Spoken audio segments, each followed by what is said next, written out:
High, good morning from Aaru as well. Sir आज आहे आरूचा अन्नप्राशनचा day आणि त्यासाठी आमचं सकाळी सकाळी डेकोरेशन चाललंय वगैरे. आम्ही कालच मार्केटमधून घेऊन आलो होतो आणि आज फक्त ते लावायचं होतं, बट ते पण मोठी टास्क होती. इथे पहा आरूचे फोटोज किती क्यूट आले. हे फोटोशूट मला खूप आवडला. हे प्रॉप्सचं आम्ही आणलं होतं जे की खूप युजफुल आणि म्हणजे कमी पैशाचं जर डेकोरेशन करायचं असेल तर बेस्ट होतं हे. इथं पूर्ण डेकोरेशन झालं होतं आणि फक्त आरूचं जे LED आम्ही मागितलं होतं ते लावायचं बाकी होतं. इन बिटवीन डेकोरेशनच्या आमचं एक पार्सल आलं लवल्याचं. 4-in-1 हाय चेअर होती जी की जेव्हा मुलं खायला लागतात त्यांच्यासाठी खूप युजफुल आहे. आरूपा किती एन्जॉय करते आणि त्यांच्यासाठी मेन म्हणजे खाणं हे फन होतं. आणि ती हाय चेअरचा अजून एक फायदा असते की ते बसले म्हणजे त्यांना कळतं की हे लंच और डिनर टाईम आहे. हे खूप युजफुल होती. अशा प्रकारे हे डेकोरेशन काही दिसत होतं जे की खूप खूप छान दिसत होतं. आणि it goes to Aaru's daddy and chachu.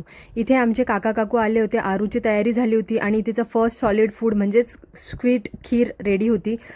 इथे आमरस सुद्धा केला होता, बट आमरस तिच्यासाठी नव्हता. सगळी तयारी झाली होती. आरूला हाय चेअरवर बसवलं आणि तिचं फर्स्ट एव्हर सॉलिड फूड आम्ही तिला दिलं बाय आई बाबाज हँड.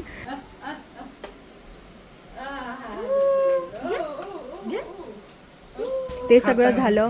आम्ही छान सगळ्यांनी खाऊ घातलं आणि त्यानंतर आम्ही स्वतः जेवण केलं आणि अशा प्रकारे खूप छान झाला कार्यक्रम. थँक्यू.